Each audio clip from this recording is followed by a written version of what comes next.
Okay, everybody, Stephen Key here, and today I'm going to talk about something that's really important. You've done everything right. You have created a great product idea. You found the right potential licensee that's going to love your product. Maybe you built a prototype, maybe you filed some protection, but you've done all these things right. And you've reached out to a company, maybe through LinkedIn or maybe you emailed them. It does not matter.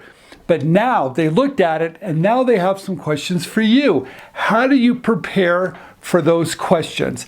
I don't care if they're small companies, I don't care if they're big companies, they're going to be asking you these basically five questions.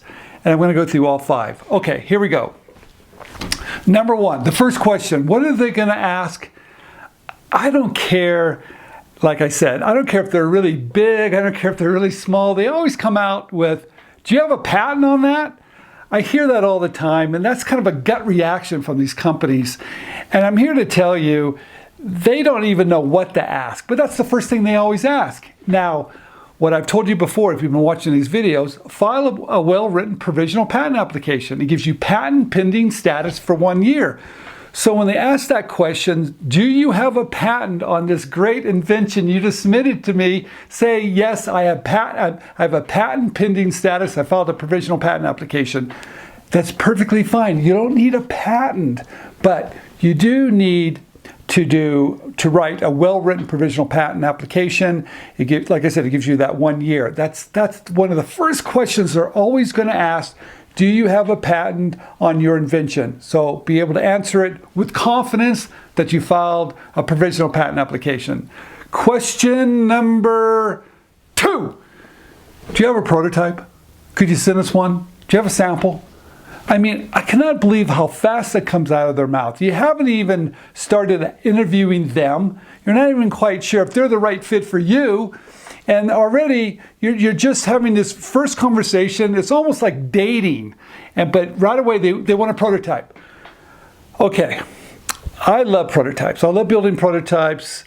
I know they can be expensive. They can be time consuming and they break. They do all these things. But if a company wants to see proof of concept, and maybe you showed them a sell sheet or 1-minute video, but they still want to see it and feel it and touch it, that's perfect. That's a great sign. If you haven't built a prototype, that's when maybe you consider to build one. But you need to ask them, what type of prototype are they looking for? All right, there you go. Because there's many different types of prototypes.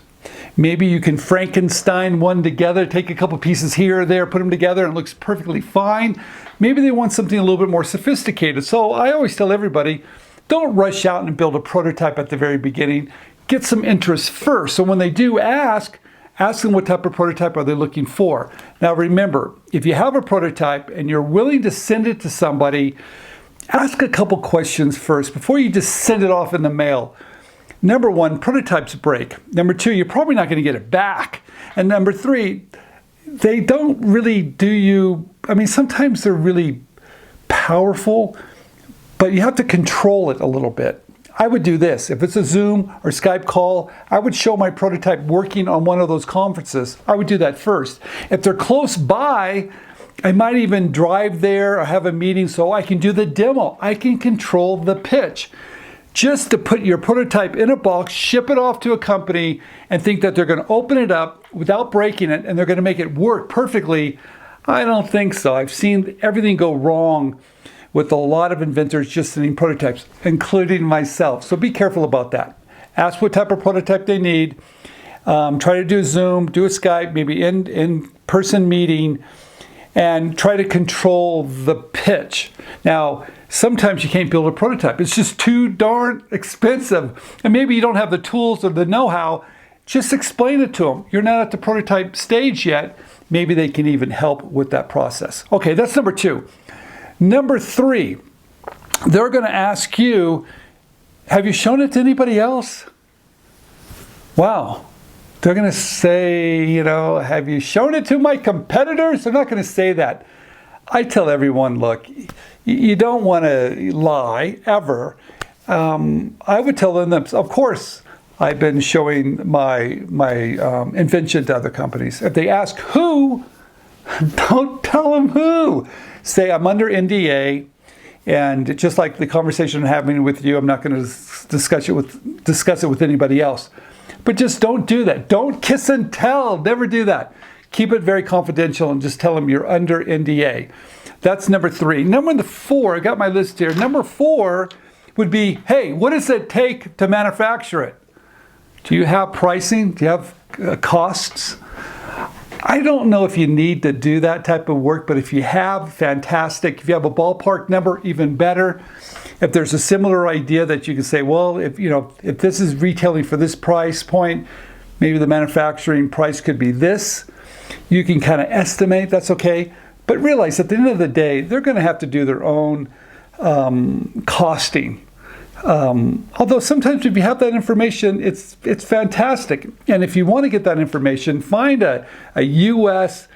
manufacturer here, a contract manufacturer here, and go ahead and get some quotes, get some pricing. It could be extremely helpful. What I do like about that is once you do understand the cost a little bit, and you figure out how to manufacture your idea at the lower price point, that is really great knowledge to have. So I don't think you have to have that information, but if you're aware of it and you do, even better. The other thing they might ask is, what are you looking for?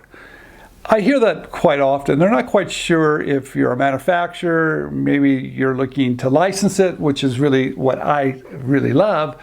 I would just tell them, when they say, what are you looking for? I would just tell them, I'm looking for a licensing arrangement, a fair and equal, I would just say a fair royalty rate, and we can discuss that a little bit further if there's more interest.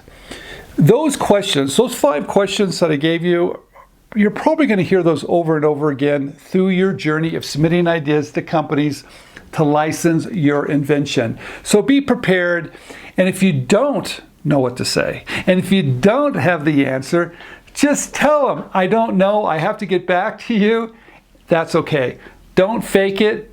Don't try to lie that you have the information. Just tell them flat out, I have to get back to you. That's a great question. I just don't have the answer today. They'll be perfectly fine. The number one thing you can do to move your project forward is have a great attitude, ask a lot of questions, listen.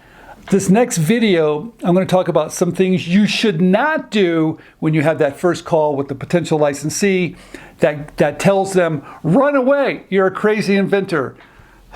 Stephen Key here. Thanks for watching this next video I'm going to do now.